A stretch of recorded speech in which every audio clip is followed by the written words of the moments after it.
Agora nós vamos continuar então aqui das condutas de enfermagem, tá?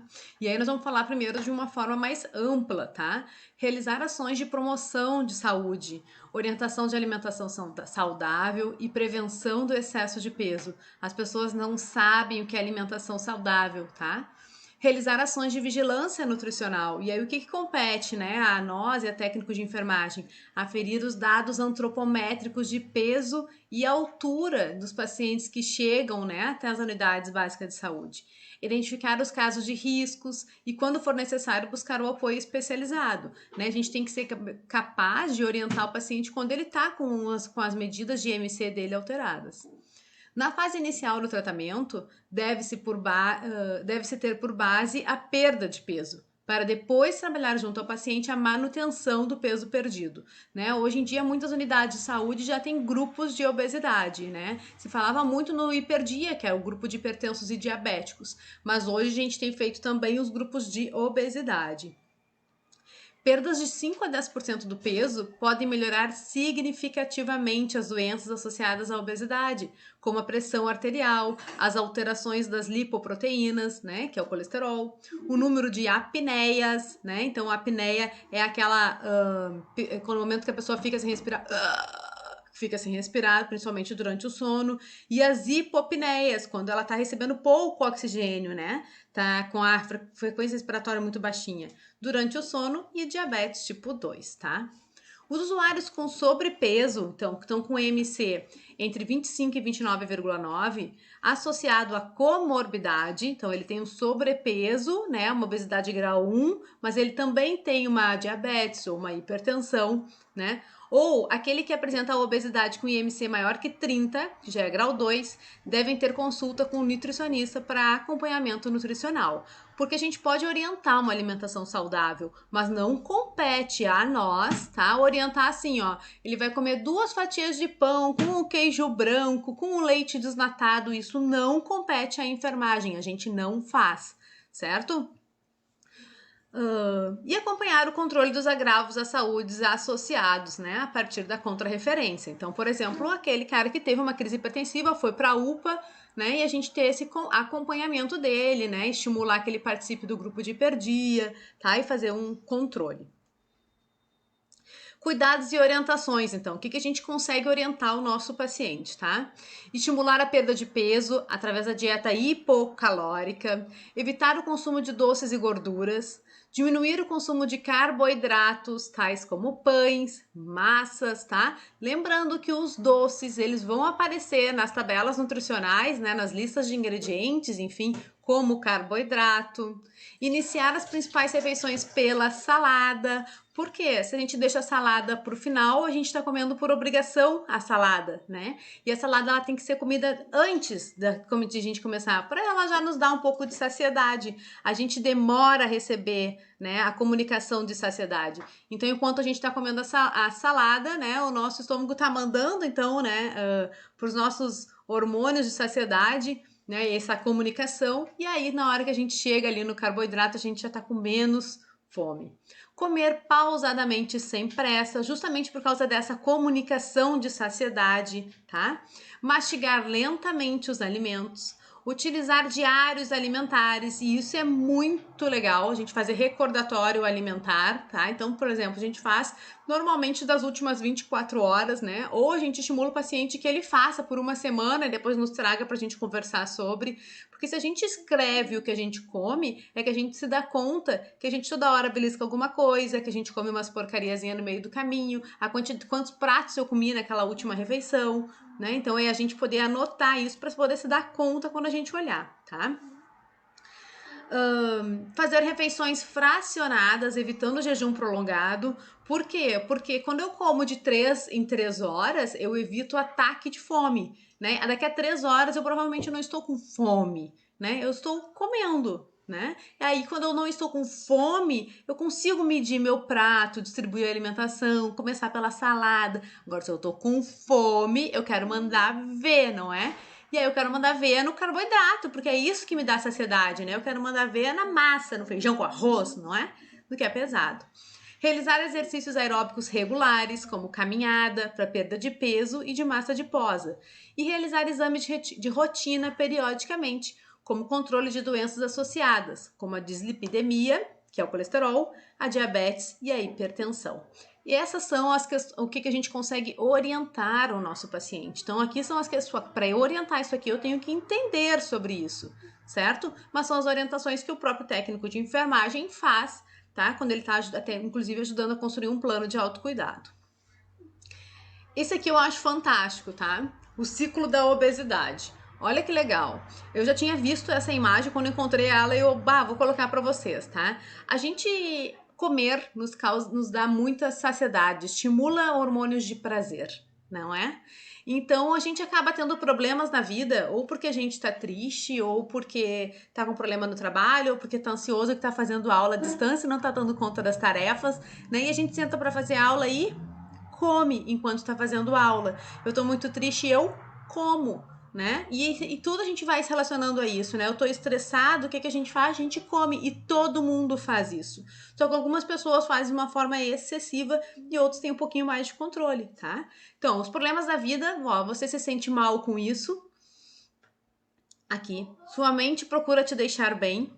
Você come para ficar feliz e ter prazer, porque a gente tem prazer na hora que come. Assim você acaba engordando.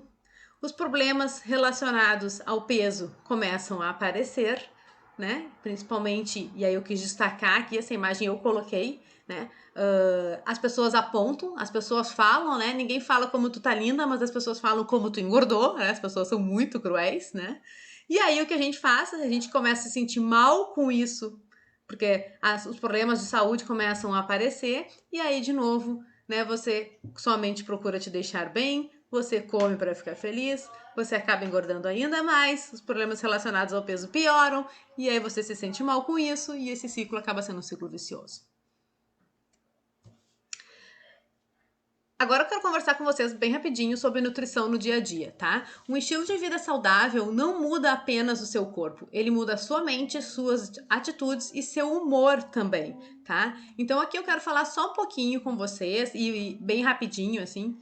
Eu adoro falar sobre isso, acho um assunto muito legal, mas eu vou tentar ser rápida porque não é o objetivo, tá? As pirâmides alimentares, como é que elas funcionam, tá? A gente tem aqui, ó, hoje em dia, nossas pirâmides estão compostas com a base delas, com esses 30 minutos de atividades físicas diárias e as 6 refeições diárias, o comer de 3 em 3 horas. Algumas ainda incluem a questão do consumo de água, porque a gente não controla a nossa água e deveríamos controlar muito quanto que a gente bebe, tá? Depois, a nossa pirâmide vem os alimentos energéticos, tá? Que é onde estão os carboidratos. Aí nós vamos passar por os alimentos reguladores, depois os alimentos construtores e no topo da pirâmide os doces, óleos e gorduras. Quanto menorzinho fica o espacinho ali dentro da pirâmide, menor deve ser o consumo, certo?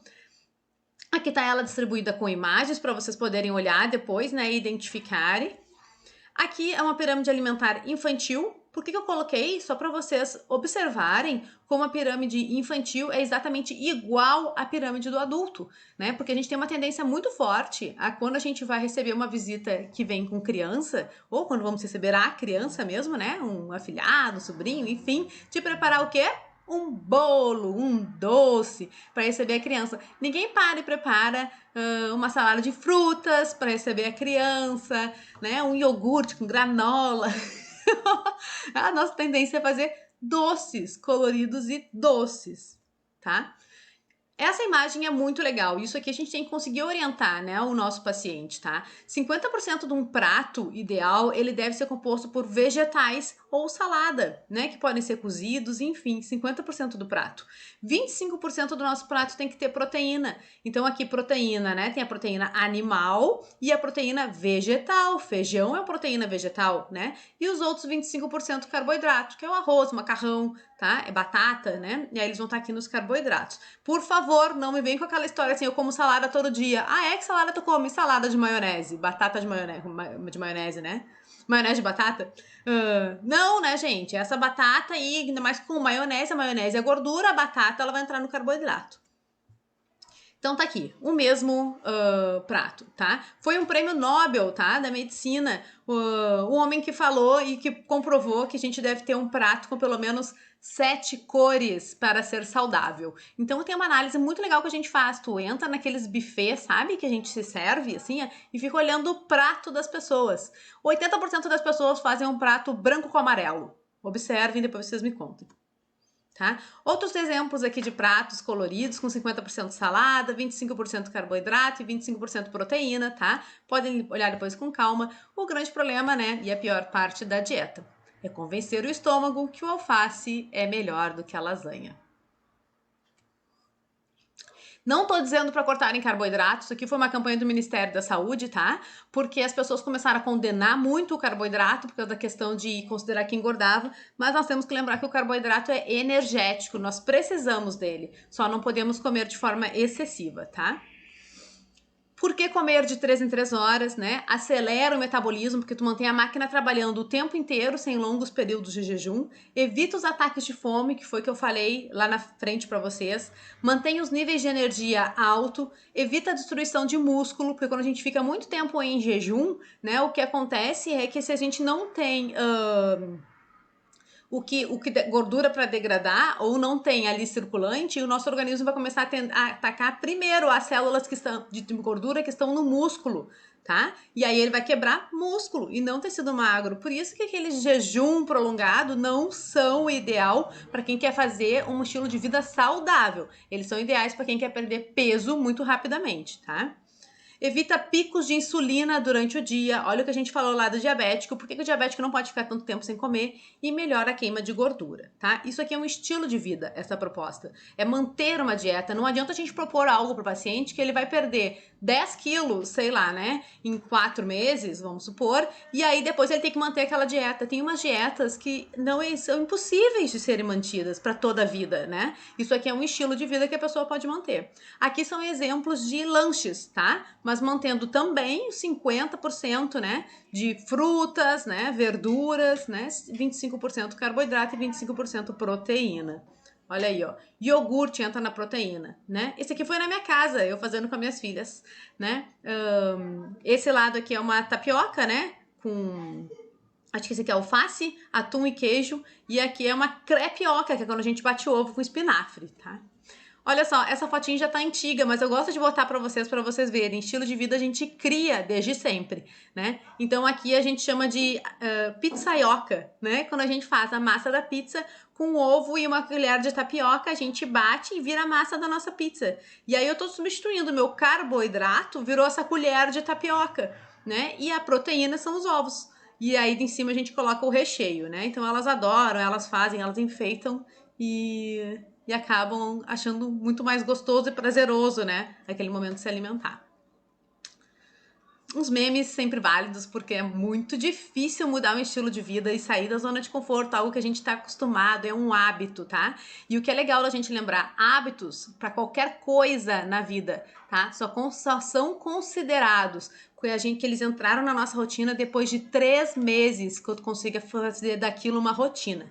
Tá? Dos primeiros 3 meses, eles são sempre os mais difíceis. Os primeiros 3 meses de academia, os primeiros 3 meses do bebê, os primeiros 3 meses da dieta, né? Eu não gosto da palavra dieta, porque parece que tu tá fazendo algo que é temporário, tá? Mas é mudança de hábito alimentar. Sorria, você está sendo enganado, vou passar bem rapidinho. Olha lá, a gente vai bem feliz comprar pão integral e quando a gente vê e lê os ingredientes, não é um pão integral, não é farinha integral. Ele só é farinha integral quando ele tá escrito lá, ó, 100% integral. E para isso a gente tem que ler os ingredientes, tá? Olha aqui, ó, biscoito saudável, mas eles são cheios de açúcar. Olha lá, a gente jura que tá tomando um suquinho Del Valle que é mais saudável, mas vocês sabiam que ele tem mais açúcar do que a Coca-Cola? Claro que a Coca-Cola tem mais ingredientes químicos, né? Depois vocês leiam esse sobre Coca-Cola. Para que serve uma Coca-Cola, né? Inclusive eu botei ali para vocês um videozinho sobre que chama Muito Além do Peso. Eu botei o resumo, tem o longo, né, o oficial, tá? Mas fala bastante sobre o efeito dos comerciais em cima da nossa alimentação, né? E eles falam muito dos comerciais da Coca-Cola que são fantásticos, né?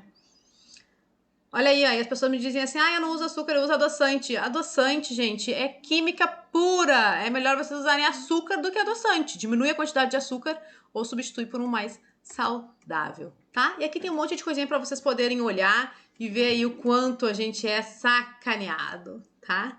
Um beijo para vocês, aproveita o material.